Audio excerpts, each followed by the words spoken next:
കഴിവോ അറിവുമുണ്ടെങ്കിൽ അത് നിങ്ങൾക്കൊരു നിഷായി കൺവേർട്ട് ചെയ്യാം, നിങ്ങളുടെ ബിസിനസ്സായി കൺവേർട്ട് ചെയ്യാം, നിങ്ങൾക്ക് ഇൻകം ജനറേറ്റ് ചെയ്യാൻ ഉള്ള ഒരു മാർഗമായി മാറ്റിയെടുക്കാം.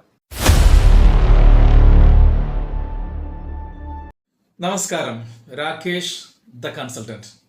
നമ്മൾ ഇൻകം പൈപ്പ് ലൈൻ ബിൽഡ് ചെയ്യുന്നതിനെ കുറിച്ചാണ് സംസാരിക്കുന്നത്. അതാണ് ഇൻകം പൈപ്പ് ലൈൻ ബിൽഡിങ്ങിലെ മൂന്നാമത്തെ വീഡിയോ ആണ് ഇത്. Building the pipeline. Income ബിൽഡിങ്ങിലെ ഫസ്റ്റ് സ്റ്റെപ്പാണ് identify the demand or solving the problem. Identify the high demand problem. അതായത് ഒരു നിഷ് നിങ്ങൾ കണ്ടുപിടിക്കുക. നിഷ് എന്ന് പറയുമ്പോൾ നിങ്ങൾക്ക് ചെയ്യാൻ കഴിയുന്ന തരത്തിലുള്ള എന്ത് സർവീസുമാവാം, എന്ത് പ്രോഡക്റ്റുമാവാം, എന്തുമാവാം. നിങ്ങൾക്ക് ഒരു വ്യക്തിയുടെ പ്രശ്നങ്ങളെ പരിഹരിക്കാനുള്ള കഴിവോ അറിവുമുണ്ടെങ്കിൽ അത് നിങ്ങൾക്കൊരു നിഷായി കൺവേർട്ട് ചെയ്യാം, നിങ്ങളുടെ ബിസിനസ്സായി കൺവേർട്ട് ചെയ്യാം, നിങ്ങൾക്ക് ഇൻകം ജനറേറ്റ് ചെയ്യാൻ ഉള്ള ഒരു മാർഗമായി മാറ്റിയെടുക്കാം. എക്സാമ്പിൾ പറയുകയാണെങ്കിൽ വെയിറ്റ് ലോസ് എന്നുള്ളത്.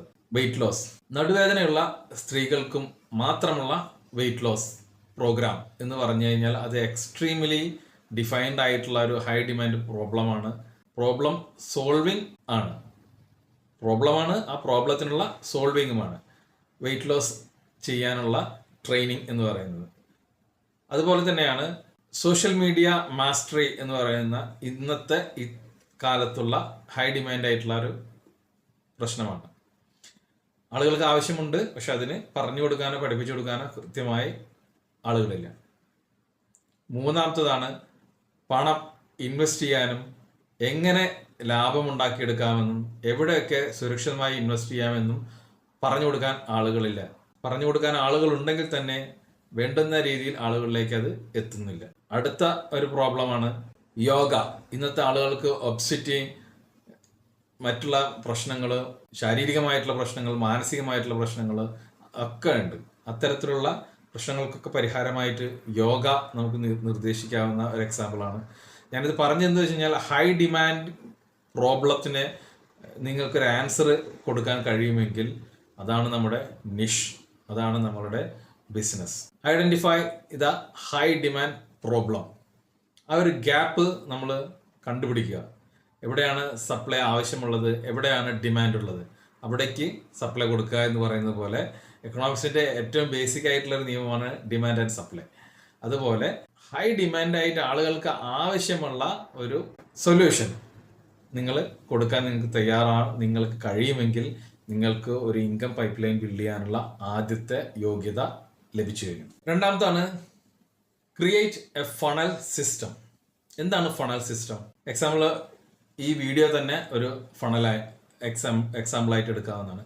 സോഷ്യൽ മീഡിയ ഉപയോഗിച്ചുകൊണ്ട്, അഡ്വർടൈസിങ് ഉപയോഗിച്ചുകൊണ്ട്, പ്രിന്റ് മീഡിയയിലുള്ള അഡ്വർടൈസിങ് ഉപയോഗിച്ചുകൊണ്ട്, കോണ്ടന്റ് മാർക്കറ്റിങ്ങുകളിലൂടെ, സോഷ്യൽ മീഡിയ, യൂട്യൂബ് കോണ്ടന്റ് മാർക്കറ്റിലൂടെ ആളുകളിലേക്ക് എത്തിച്ചേരുക.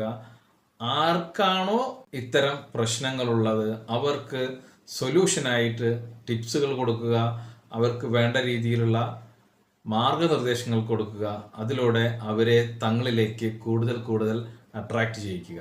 ഇതാണ് ബേസിക്കലി ബിൽഡിംഗ് ഫണൽ സിസ്റ്റം എന്നുള്ളത് കൊണ്ട് ഉദ്ദേശിക്കുന്നത്.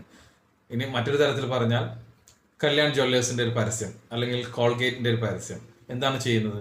പ്രോഡക്റ്റ്, അവർക്ക് ഓൾറെഡി പ്രോഡക്റ്റ് ഉണ്ട്, ആ പ്രോഡക്റ്റിലേക്ക് ആളുകളെ എത്തിക്കുക എന്നുള്ളതാണ് ഈ പരസ്യങ്ങൾ കൊണ്ട് ഉദ്ദേശിക്കുന്നത്. പരസ്യം കാണിച്ചത് കൊണ്ട് മാത്രമായോ?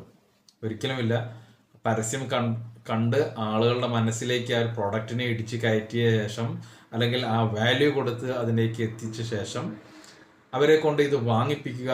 ആ വാങ്ങാൻ അവർ നമ്മളെ സെല്ലിംഗ് ഔട്ട്ലെറ്റുകളിലേക്ക്, ഷോപ്പുകളിലേക്ക് എത്തിക്കുക, വാങ്ങിക്കുക, ബില്ല് അടപ്പിക്കുക, കാശ് വാങ്ങിക്കുക എന്നുള്ളവിടെയാണ് ആ ഫണൽ യഥാർത്ഥത്തിൽ പൂർണ്ണമാവുന്നത്.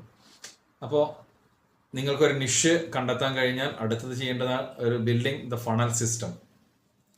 ആ ഫണലിലൂടെ, കോണ്ടന്റ് മാർക്കറ്റിങ്ങിലൂടെ, വാല്യൂ അഡീഷനിലൂടെ ഒക്കെ നിങ്ങൾക്ക് ആളുകളിലേക്ക് കൂടുതൽ ആളുകളിലേക്ക് എത്താൻ കഴിയും. കൂടുതൽ പ്രോസ്പെക്റ്റുകൾ നിങ്ങളിലേക്ക് എത്താൻ കഴിയും. അതാണ് ഇൻകം പൈപ്പ് ലൈനിലെ രണ്ടാമത്തെ സ്ട്രാറ്റജി. ഫണൽ സിസ്റ്റം ബിൽഡ് ചെയ്ത് കഴിഞ്ഞാൽ അതാണ് അതിൻ്റെ ഈ പരസ്യമൊക്കെ നമ്മൾ ആളുകളെ കാണിച്ചു, അവർക്ക് പ്രോഡക്റ്റിനെ കുറിച്ച് മനസ്സിലായി, അവർ വാങ്ങിക്കാൻ നമ്മുടെ ഷോപ്പിലേക്ക് എത്തി, നമ്മുടെ ഔട്ട്ലെറ്റിലേക്ക് എത്തി, അല്ലെങ്കിൽ ഞാൻ ഒറ്റയ്ക്ക് നൽകുന്ന സർവീസിലേക്ക്. ഈവൺ അത് ഫോട്ടോഗ്രാഫി ആവാം, എഡിറ്റിംഗ്, ഡിസൈനിങ് ആവാം, ഗ്രാഫിക് ഡിസൈനിങ് ആവാം, വീഡിയോ എഡിറ്റിംഗ് ആവാം, എന്ത് തന്നെ ആണെങ്കിലും, ഇനി ഫിനാൻഷ്യൽ കൺസൾട്ടിങ് ആവാം, എന്ത് തന്നെ ആണെങ്കിലും പരസ്യം അല്ലെങ്കിൽ നമ്മുടെ കോണ്ടന്റിലൂടെയാണ് എന്നിലേക്ക് എത്തുന്നത്.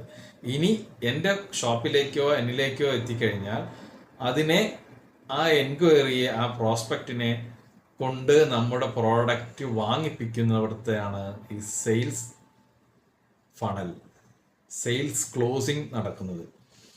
അതിന് ഒരു സെയിൽസ് സിസ്റ്റം ഉണ്ടാക്കുക എന്നുള്ളതാണ് അടുത്തതായി ചെയ്യേണ്ടത്. അതിൻ്റെ പുറമേ ഉള്ളതാണ് ബിൽഡ്, സ്കെയിൽ ആൻഡ് ഓട്ടോമേറ്റ്.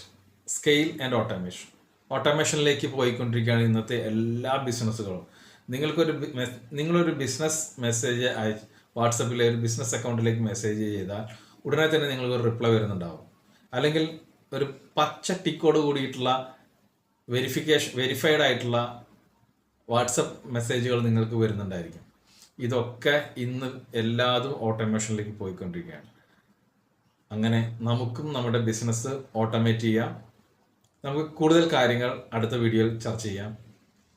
ഒരു ഏകദേശ ധാരണ ഇപ്പോൾ ഈ കഴിഞ്ഞ 3 വീഡിയോകളിലൂടെ നിങ്ങൾക്ക് പകരാൻ കഴിഞ്ഞിട്ടുണ്ട് എന്ന് ഞാൻ വിശ്വസിക്കുന്നു. കൂടുതൽ വീഡിയോയ്ക്ക് കാത്തിരിക്കുക. നിങ്ങൾ ആദ്യമായിട്ടാണ് ഈ ചാനൽ കാണുന്നതെങ്കിൽ സബ്സ്ക്രൈബ് ചെയ്യുക. Thank you. Rakesh, the consultant.